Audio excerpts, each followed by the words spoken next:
3강이 34쪽이 되겠습니다. 이제 앞에서 우천년주의라든가 세대주의나 역사적 전철연설, 상징적주의 이렇게 이야기를 하다 보니까 이제 혼동이 좀 오는데, 그게 아니라 이제 이 진짜를 알려면 가짜를 알아야 해요. 가짜를 알아야.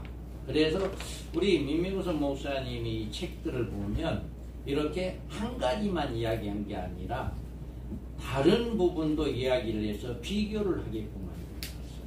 그래서 이 세대주의는 이렇게 지금 이야기를 한다. 그러니까 우리 개혁주의는 이렇게 이야기를 하고 있다. 그렇게 하면 이것을 세대주의를 이제까지 우리 이제 장선생 목사님도 세대주의다. 예, 저한테 처음 만났을 때 목사님 나는 세대주의요. 그런데 이제 한 달에 한 번씩 하는 강의를 한 2번인가 3번인가 들었어요. 우리 교회에 와서 듣고는 하는 이야기가, 목사님 나는 세대주의인데 도저히 이해가 안 갑니다. 이게 이해가 안 가니까 우리 금일도에 와가지고 강의를 좀 2박 3일이라도 한 전체를 한번 풀어주시오. 이런 이야기를 한 거예요. 그래서 좋다. 그러면 그렇게 해주마 하고 여기 와서 2박 3일 동안 이제 강의를 했죠. 그러니까 그때 이제 우리 목사님이 깨닫게 돼가지고 지금 열심히 이렇게 성도들을 일깨우는 아주 열심히 하는 목사님이 됐어요. 그러니까 세대주의가 이제까지 우리 집사님도 공중휴거만 생각하는 거야. 공중휴거만. 예비처를 몰라. 세대주의는 모르죠. 예비처를. 그런데 공중휴거만 생각을 했다가 예비처라고 하는 이야기를 들으면 생소한 이야기예요. 처음 들어본 이야기고, 그래서 이해가 잘 안 됩니다. 그래서 우리가 오늘 개혁주의 전철연설,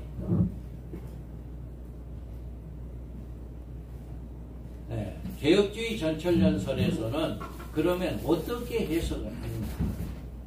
그래서 개혁주의 전철연설이라고 하는 말은 전철연설에 있어서 아직까지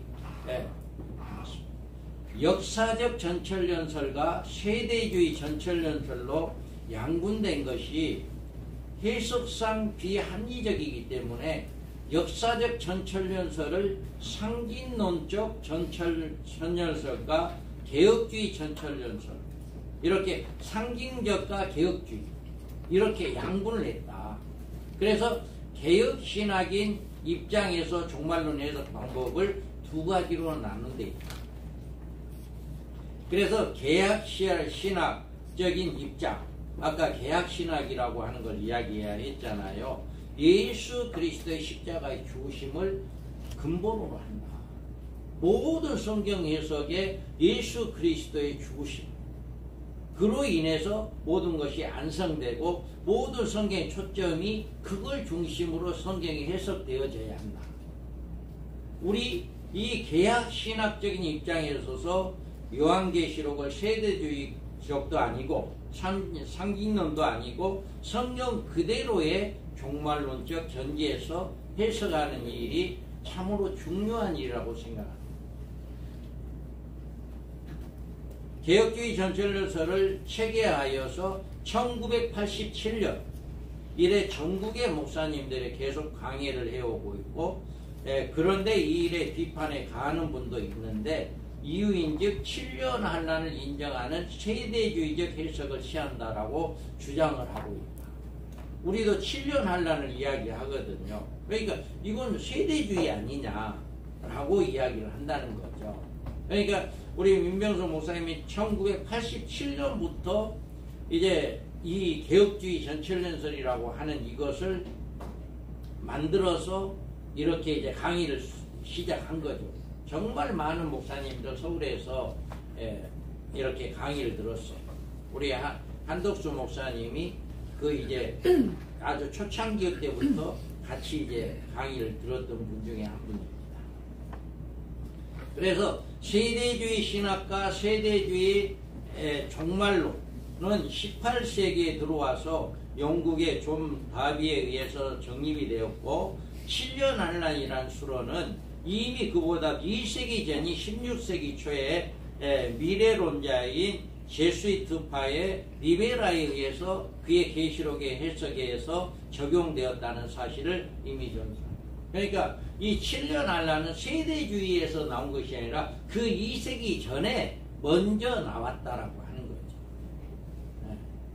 요한계시록은 종말론 사건의 계시다.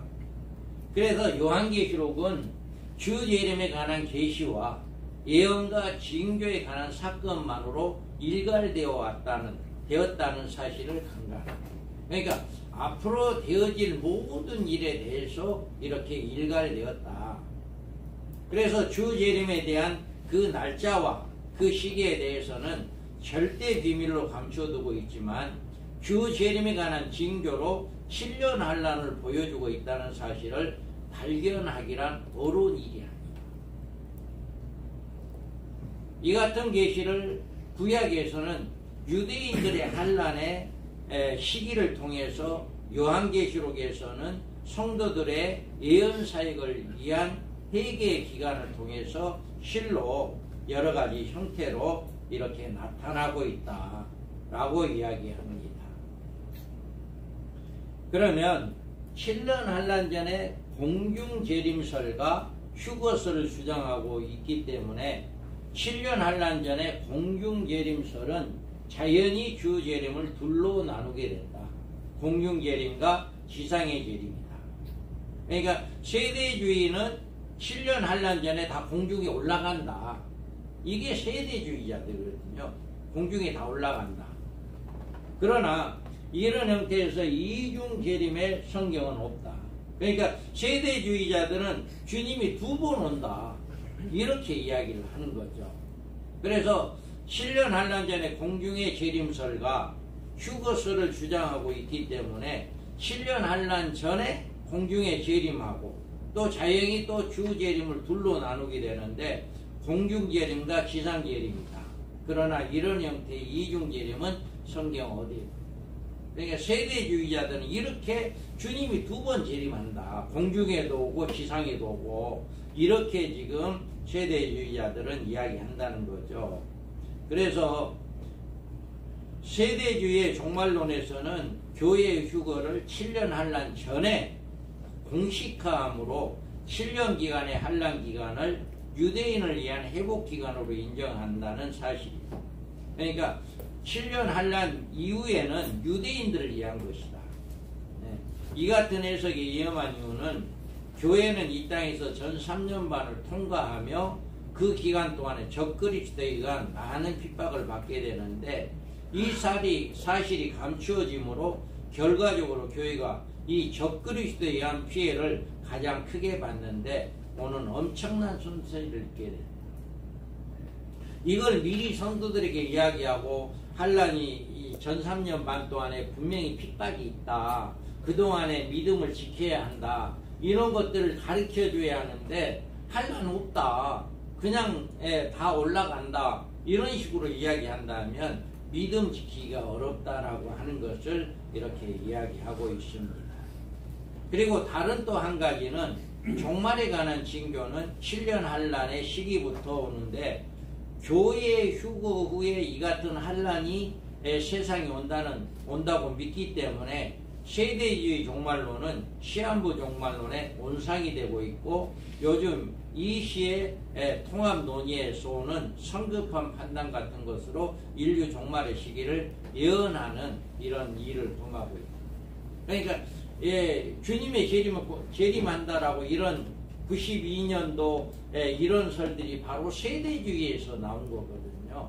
세대주의에서 그 계산 2000년도에 아까도 이야기했듯이 2000년도 되면은 주님이 온다 이렇게 계산을 하다 보니까 그런 계산이 나왔다라고 하는 거죠.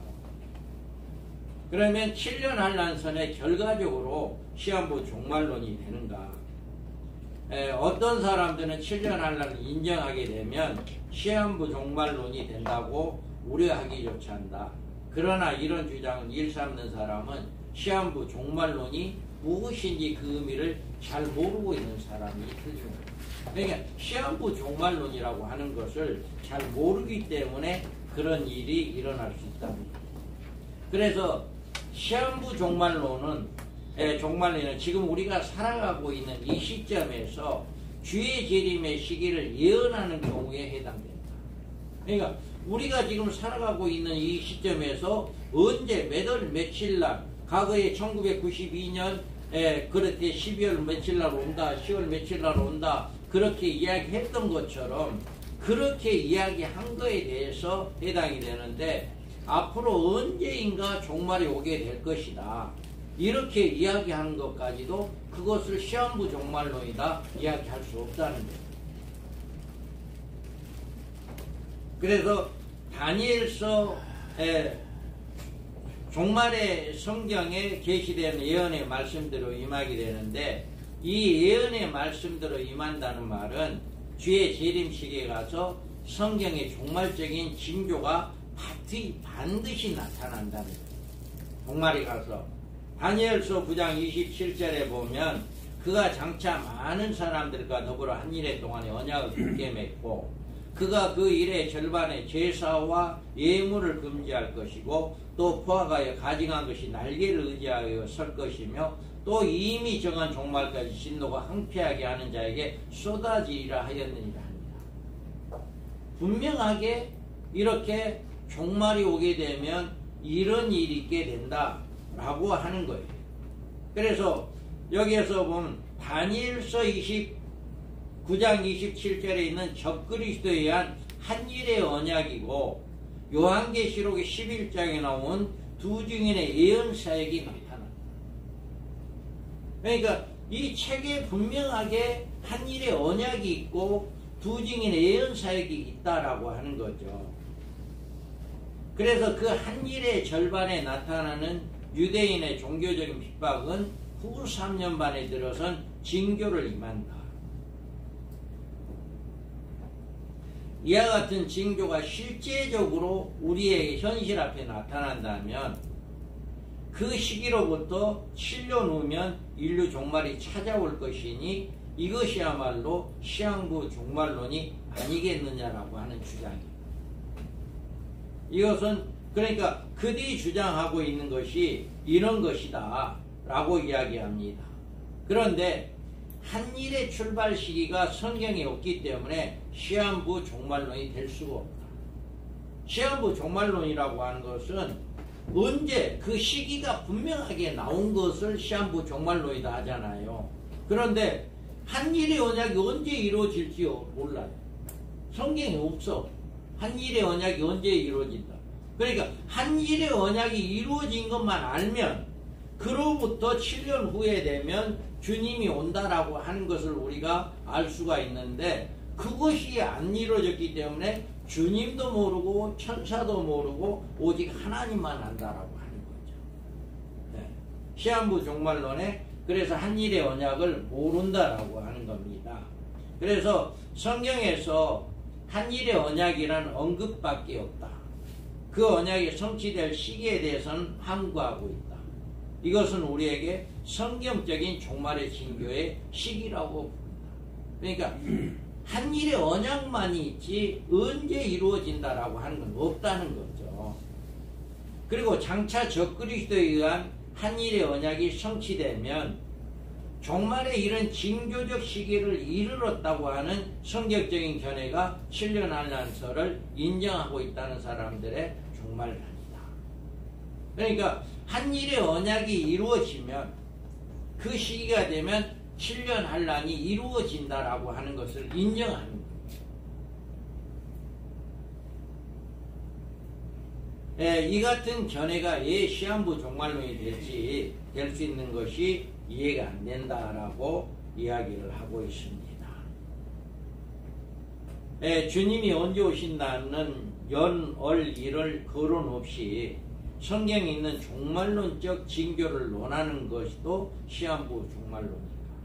그러니까 분명한 날짜를 제시하지 않고 있는데 우리가 7년 한란을 인정한다 해서 우리가 시한부 7년 한란 세대주의다라고 그렇게 해서는 안 된다라고 하는 것을 반론을 지금 하고 있는 거죠.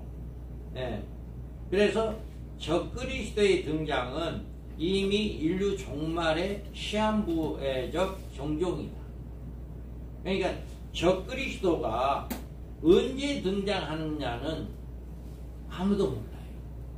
아무도 모르는데 그 성경에서 적그리스도 등장과 인류의 종말의 시기에 대해서 분명히 언급이 있다. 데살로니가 후서에 보면 저 불법의 사람 멸망의 아들이 나타나기 전에 이르지 아니하리라. 이 말씀에서 인류 종말에 임박해서 적그리스도가 등장하며 그가 등장할 때는 우리 주 예수 그리스도의 강림하신가 우리가 그 앞에 모임 휴거에 관하여 곧 임박한 줄을 준비해야 한다라고 하는 경종이에요.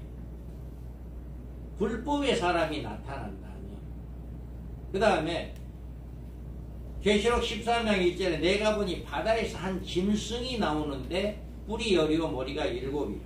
그 뿔에는 11간 있고 그 머리는 신성모도가 하는 이름들이 있더라. 여기는 바다에서 짐승이 나온다 라고 이야기합니다.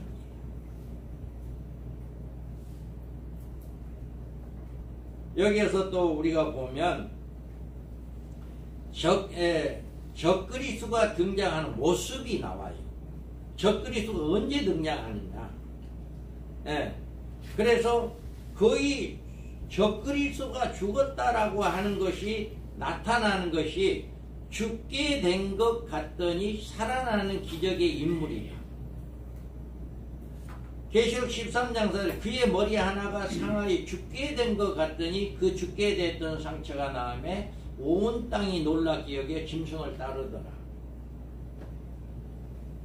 하은아? 미국 외국에 있는 대통령이 죽으면 알까 모를까? 몰라요. 몰라. 알아요. 알아. 왜 그래? 인터넷에서 금방 알잖아. 네. 누군가가 사람이 전 세계적으로 유명한 사람들이 죽으면 그 시간이야.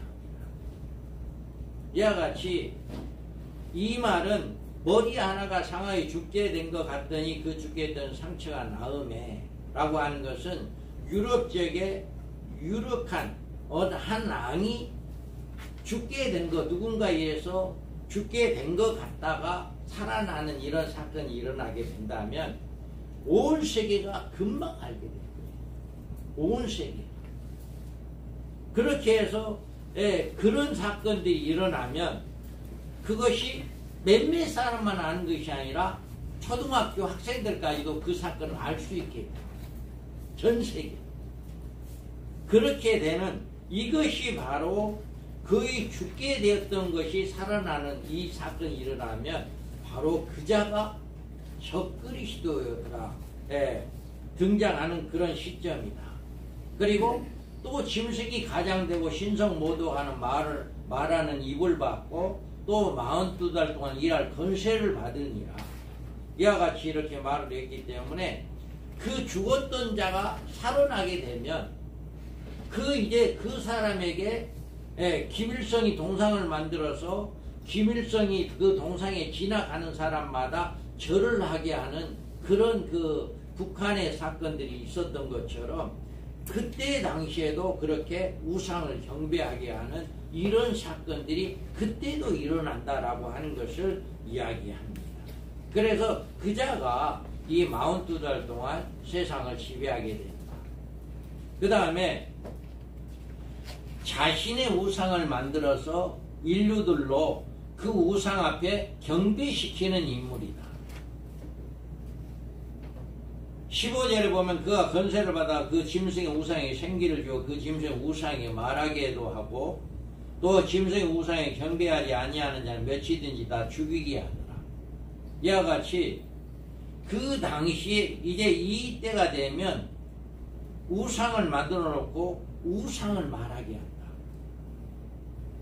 그러면 예를 들어서 뭐 큰 어떤 신상을 만들어 놓고 그 신상을 말을 한다. 그러면 많은 사람들이 그 신상에게 엎드려 절할 거예요. 그럴 시대가 온다는 거예요. 그런 시대가. 그렇기 때문에 적그리스도의 등장의 모습들이 금방 우리가 이런 내용만 알면 금방 알 수 있잖아요. 이런 내용만 알면 성경에는 분명히 이렇게 있는데도 이것을 깨닫지를 못합니다. 그런데 이것을 깨닫는 사람은 얼마나 쉬워요. 성경이 이렇게 그냥 자세하게 이야기를 해주고 있으니까 정확하게 깨달을 수가 있다는 얘기죠. 그 다음에 여기에서 보면 인류로 그 우상에게 경배케 함으로 짐승의 표를 받게 한다. 이와 같이 그자가 나오게 된다면 짐승의 표가 나와요. 짐승의 표. 그래서 짐승의 우상에 생기를 주어 그 짐승의 우상을 만들게 하고 또 짐승의 우상에 경배하지 않은 자는 몇이든지 다 죽이게 하더라. 이와 같이 인류에게 이제 짐승의 표를 받게 하는 이런 사건이 일어나게 된다. 만약에 한일의 언약을 시한부 종말론도 규정한다면 적그리스도의 통치 기간을 되는 42달간도 시한부 종말론이 될 것이다. 이런 식으로 성경의 예언을 비판한다면 인류 종말에 관한 예언의 그 자체를 매도하는 것이다.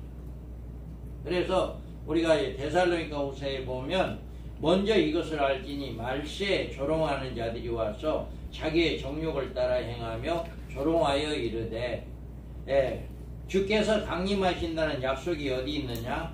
조상들이 잔으로부터 만물이 처음 창조될 때와 같이 그냥 있다. 이 종말론적인 예언의 성취에 대하여 무조건 부인하는 처사일 수밖에 없다. 많은 사람들이 지금 종말론을 무시하고 이렇게 하는 것은 바로 이렇게 성경을 무시하는 것과 같다라고 하는 것입니다. 그래서 적그리스도는 인격적인 단일 인물이다. 계시록 13장의 짐승은 종말의 단일적인 적그리스도의 모습이 아니라 역대 적그리스도의 복합적인 인물이라고 주장하는 신학자들이 많아요. 그래서 여기에서 보면 그 이유는 2절에 나와 있는 호범, 고음, 사자들의 그 짐승들이 다니엘서 2장, 7장, 8장에 나오고 있는 역대 나라들을 의미한다고 주장합니다. 그러나 우리는 계시록 13장의 문장을 자세히 검토하게 되면 이게 여러 사람이 아니라 한 사람이다. 단일 한 사람을 이야기하는 것이다. 그래서 여기에서 보면 자 한번 읽어봅니다. 13장 1절에서 3절 시작. 내가 보니 바다에서 한 짐승이 나오는데 뿔이 열이요 머리가 일곱이라. 그 뿔에는 열 왕관이 있고 그 머리에는 수수관이 있다. 내가 본 짐승은 표범과 비슷하고 그 발은 곰의 발 같고 그 입은 사자의 입 같은데 용이 자기의 능력과 부자와 큰 권세를 그에게 주었더라. 아멘. 자 여기서 이제 보세요. 자 1절 2절의 짐승은 바다에서 나온 한 짐승이다. 한 짐승이라고 그래요. 여기에서 바다에서 한 짐승이 나오고 2절에 보면 용이 자기의 능력과 보좌의 권세를 그에게 주었다라고 이야기하잖아요. 그러니까 그라고 하는 단일 인물을 이야기하는 거죠. 그 다음에 3절은 인물은 그 머리 하나가 상하여 죽게 된 것 같은 인물이다. 그래서 죽게 된 것 같더니 이 한 짐승 여러 사람이 동일하게 똑같이 죽게 되었다고 하는 것을 이야기한 게 아니라 그 한 사람이 죽게 되었다라고 하는 것을 이야기한 것이다. 그게 동일 인물이다. 그리고 또 5절에 보면 42달 동안에 일할 권세를 받으니라. 이 42달 동안 여러 왕들이 일할 권세를 받은 것이 아니라 한 사람이 그 권세를 용으로 FM 용으로부터 받게 되어지는 이런 일을 하게 된다라고 하는 것입니다. 그러므로 1절, 2절, 3절, 5절은 14절의 인물 칼에 상하였다가 살아난 짐승과 동일한 인물이다. 14절에 살아났다 인물을 이건 동일하다라고 이야기합니다. 그래서 14절에 칼에 상하였다가 살아난 짐승을 위하여 하는 이 한 짐승의 동일한 짐승이다. 그 다음에 14절은 짐승은 15절의 인물 짐승의 우상에 경배케 하는 이런 대상이 동일하다라고 하는 거예요. 여기에 보면 짐승이 우상에게 말하게 하고 또 짐승이 우상에게 경배하지 않으냐 며치든지 죽이게 한다. 바로 이와 같이 한 짐승에서 나온 것이다. 그래서 여기에서 보면 9절에서 11절에 보면 누구든지 짐승과 우상에 경배하고 이마에나 표를 받지 않게 하는 것은 이렇게 한 짐승을 이야기하는 것이다 라고 이야기합니다.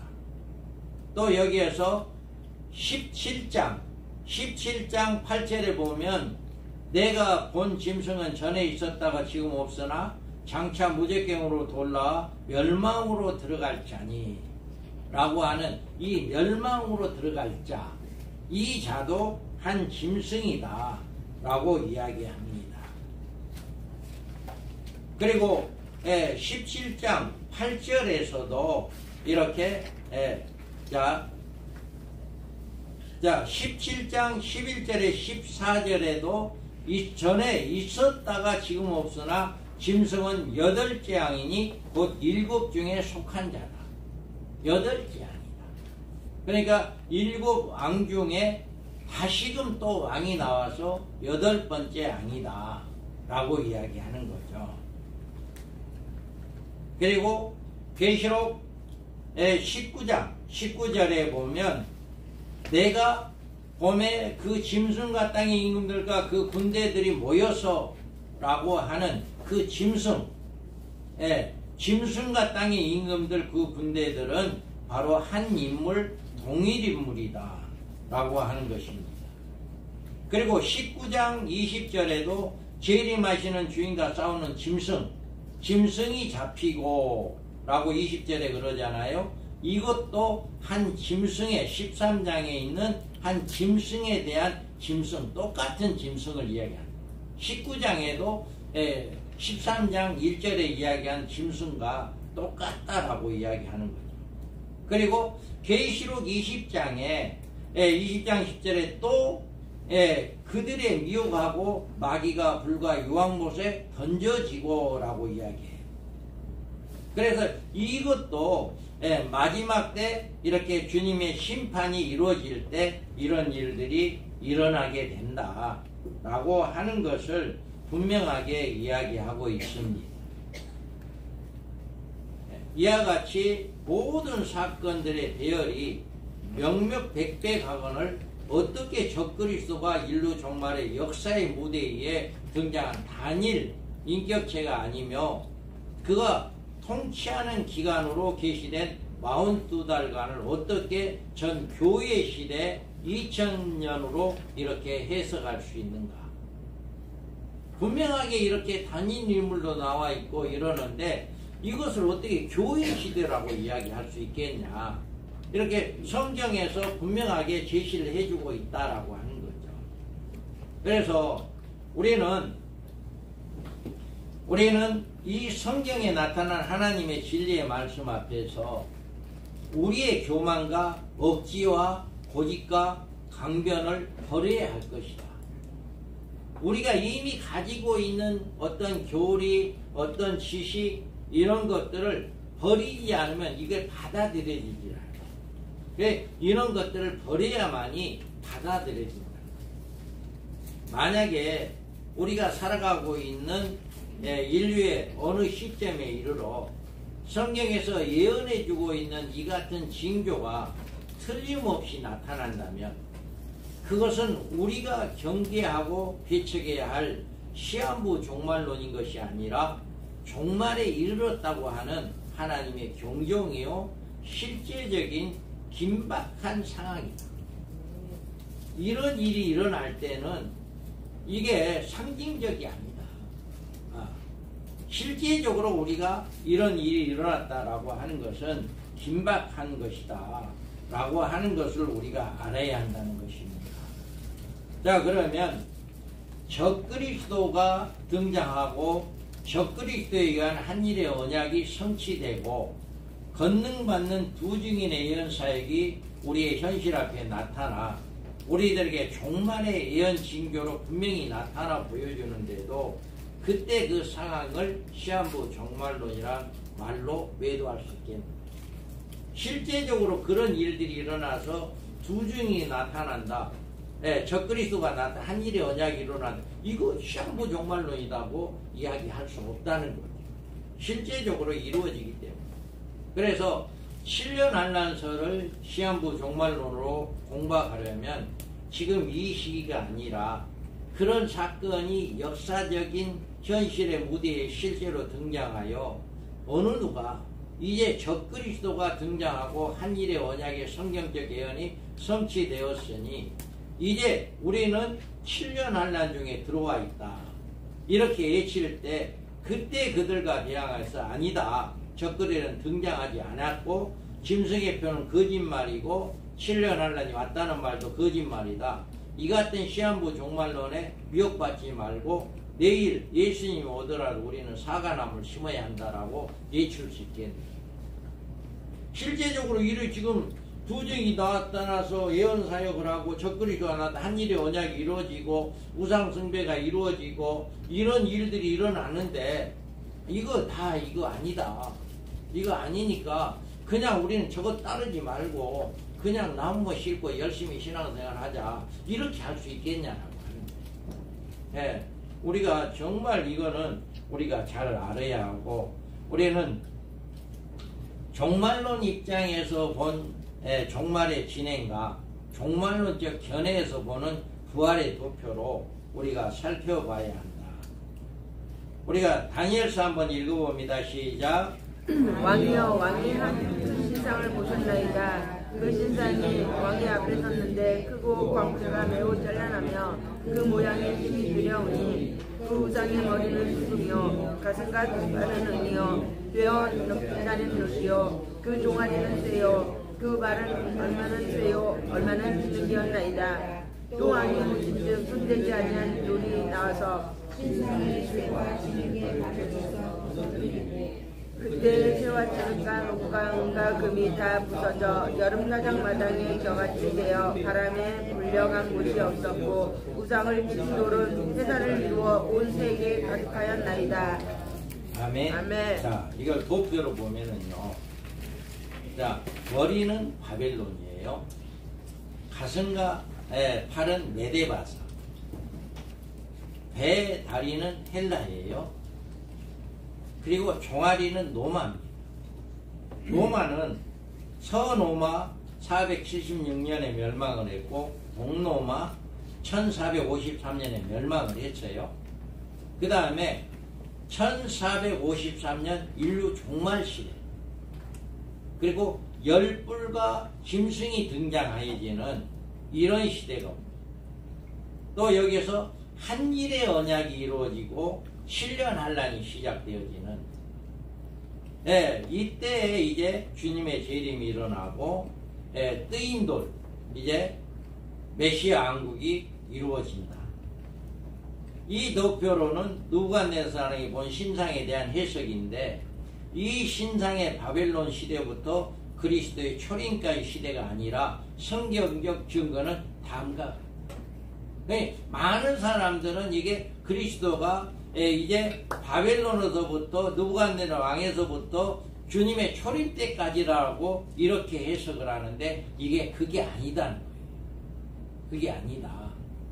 그래서 다니엘서 2장 30 그때 철과 진흙이 있다고 했잖아요. 그런데 부서져 여름 타작마당 겨같이 되어 바람에 불러간 것이 없어졌다는 이 말은 인류 역사의 최종적 종말을 의미하는 것이지 결코 신약시대의 도래를 의미하는 것이 아니다. 35절은 신약시대만을 이야기한 게 아니다라고 하는 거예요. 다음에 이 모든 나라를 쳐서 멸망을 시킬 것이다 라고 44절에 그러잖아요. 이 말씀은 열왕의 때에 존속하고 있는 전 국가의 건설을 의미하는 것이지 신약시대에 도래하는 것이 아니다. 신약시대만 이야기하는 것이 아니다. 인류 종말을 이야기하는 것이다. 그리고 다니엘서 9장에 보면 24절에 보면 내 백성과 내 거룩한 성이다 라고 이야기했는데 이 구절은 다니엘의 경우에 적용되는 것으로 유대인들과 예루살렘을 의미하는 것이다. 내 백성, 이거는 다니엘에게 이야기한 거거든요. 그러니까 유대인들에게 이야기하는 거고, 이제 말씀하는 거 예루살렘에 대한 말씀이다. 그리고 70일의 기한을 두었다 라고 하는 것은 25절과 27절의 결론으로 70일의 기한을 정한 그 끝에 결과를 논술하는 것이다.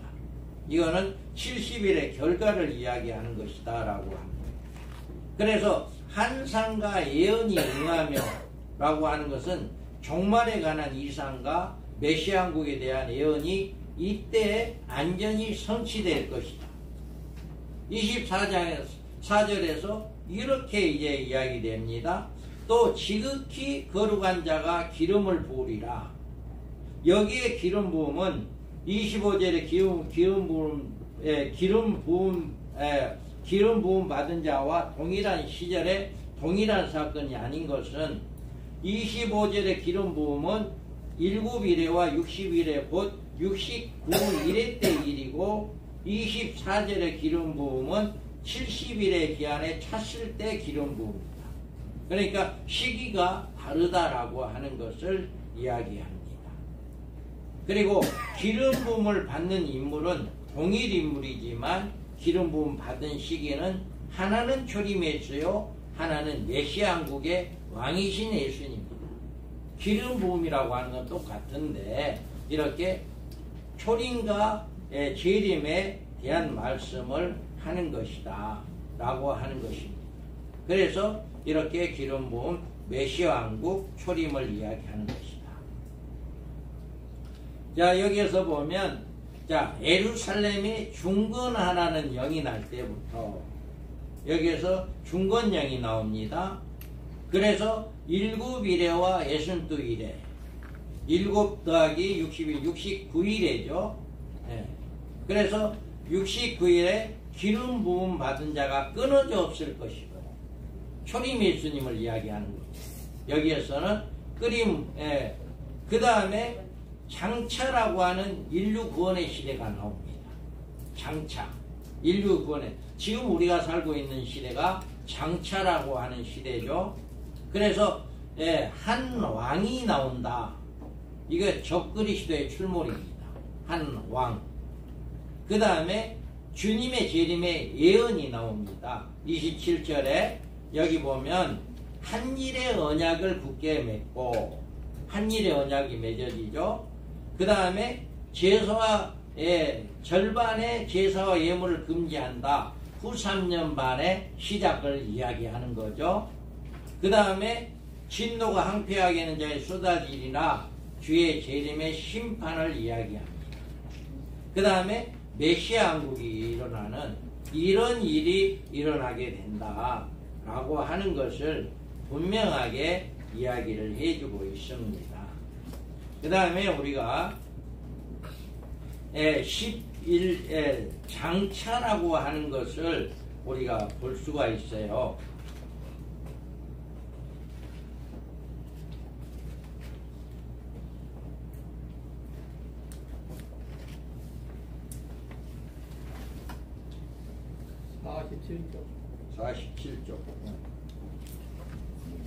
자, 여기에서 보면 장차란 말이 둘 다 인류의 종말식이다. 여기에서 다니엘서 26장에 장차 한 왕이 와서 27절에 그가 장차 많은 사람과 더불어 한일의 언약을 굳게 맺고, 여기에서 장차라고 하는 것은 이렇게 동일 장차란 말이 둘 다 인류의 종말의 시기를 이야기하는데, 혹자는 왜 69일에와 한일에 간의 시기적 거리가 그토록 오래냐 이렇게 항변하는데, 그 해답은 장차란 구절이 있다. 장차란 말은 70년대를 가리킬 수도 있지만 그 시기가 미주신 그리스도의 재림의 그때를 가리킬 수도 있다. 그러니까 이 장차라고 하는 말이 주님이 올 때를 가리킬 수도 있다라고 하는 거죠. 그래서 한일의 언약은 그리스도로 인한 구원의 언약도 아니요, 기도에 의한 언약도 아니요. 왜냐하면 그 일의 절반에 제사와 예물을 금지하는 사건이 동반되기 때문이다. 네. 반드시 이 한일의 언약은 후 3년 반에 들어가서 예물을 금지하는 사건이 일어나야 한다라고 하는 것을 이야기하는 거죠. 그래서 이 제사와 예물의 금지는 기도에 의한 성전 제사의 중단의 사건이나 그리스도에 의한 성전 제사, 신령과 진정한 예배를 의미하는 것이 아니다. 이에 대한 확실한 근거가 다니엘서 27장 25절 26절에 있기 때문이다. 여기에 한번 읽어봅니다. 그가 장차 지극히 높으신 이를 말로 대적하며 또 지극히 높으신 이의 성도를 괴롭게 할 것이며, 그가 또 때와 법을 고치고자 할 것이며, 성도들은 그의 손에 붙임바 되어 한 때와 두 때와 반 때를 지내리라. 그러나 심판이 시작되며 그는 권세를 빼앗기고 완전히 멸망할 것이요. 아멘. 네, 여기에 초두에 나오는 그러한 적그리스도이고 때와 법을 고치고자 한다는 제사 예물을 금지한다는 사건도 바로 적그리스도에 의해서 이루어진다 라고 하는 것입니다. 그래서 그가 라고 이야기합니다. 여기에서도 한 때와 두 때와 반 때, 이것도 같은 이야기, 성도들의 이야기입니다. 여기에서 그런 존재가 그가 라고 이야기합니다. 심판도 그리스도의 재림으로 그로 인해 생포, 둘째 사망이 던져지는 최종적인 의미가 일어납니다. 자, 여기에서도 화가요, 가증한 것이 날개를 의지할 것이요, 가증한 것을 바로 이야기합니다.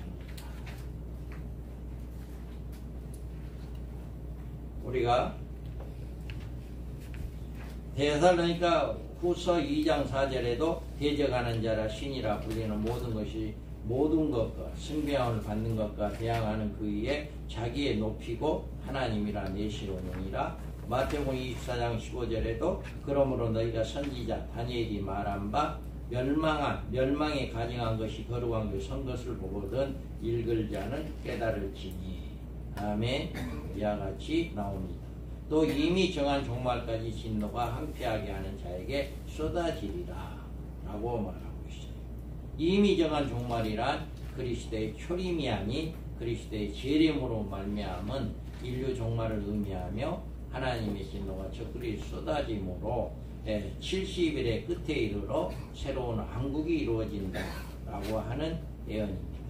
그래서 요한계시록의 경우를 보면 한일의 언약, 유대인들에 주신 징조적 종말의 시기이지만 그들이 적그리스도를 메시아로 영접하기에 이 한일의 언약을 비밀을 깨닫지 못한다. 두 증인의 예언사역은 교회를 위한 징조적 종말 시기이지만 모든 교회가 베드로세록에 휩쓸려 있고 거짓 선지자, 거짓 기적, 거짓 예언의 등장으로 많은 교회가 두 증인의 예언을 배척하게 된다. 1260일간 맞춰지자 두 증인의 순교한 후 부활 승천하고 교회는 양육처로 인도받는다. 후 3년 반에 적그리스도에 의한 온 세계가 통치되며 짐승과 그 우상에게 경배시키므로 짐승의 표를 받게 된다. 자, 여기에서 보면 이렇게 두 증인의 예언사가 교회 동가시 한일의 언약과 두 증인의 예언사예요. 이것이 이제는 미혹돼서 이것을 잘 모른다, 잘 깨닫지 못한다라고 하는 거예요. 그런데 실제적으로 이렇게 두 증인의 부활 순교, 두 증인의 순교가 있고 부활 승천합니다. 대한란 기간에 떨어져서 성도들이 회개한 유대인들이 있고 교회는 예비처에 들어간다. 이게 교회는 공중의 휴거가 아니라 예비처가 있다. 예비처로 들어가는 거예요. 예비처. 그래서 예비처는 어딘지 몰라요. 예비처가 있다. 그래서 예비처에 들어갔다가 후 3년 만이 끝나면 그때 공중에 올라간다. 그러니까 예비처에 들어간 사람들은 후 3년 만에 대접 심판을 하나도 안 받아요. 하나도 안 받고 안전하게 예비한 곳에 있다가 후 3년 만이 끝나면 이렇게 후 3년 만에 일반 성도들도 들어갑니다. 들어가서 그때 이제 그들이 깨닫고 육륜이표를 받지 않고 우상에 경배하지 않고 살아난 사람들은 공중에 올라가는 거예요. 그리고 유대인들의 남은 자들도 공중에 올라가고 예비처에 들어가 있던 사람들도 공중에 올라가고 이 세 부류가 공중에 올라가서 이제 이렇게 휴거가 이루어지고 그 휴거가 이루어진 사람들이 천년왕국에 들어가고 이제 천년왕국에는 안건자들이 이제 순교자들 첫째 부활자들이 이렇게 천년왕국에서 악노릇하고 백성들은 휴거된 성도 그러니까 예비처에 먼저 들어가 있던 성도 그 다음에 후 3년 만에 떨어졌어도 육륜표를 표를 받지 않고 믿음을 지켜서 살아있는 사람 그 사람들이 올라가고 유대인들의 남은 사람들이 올라가서 그들이 천년왕국에서 백성 노릇을 하게 된다. 그리고 천년왕국이 끝나게 되면 그때 살아있던 사람들이 호련히 변화가 되고 죽은 성도들이 부활을 하게 된다. 그때 변화와 부활이 있게 된다. 그래서 영원한 천국에 들어가게 된다. 그래서 후 3년만 마지막 시기에 주님의 재림과 성도들의 휴거가 있게 된다. 이거를 이렇게 주장하고 있습니다.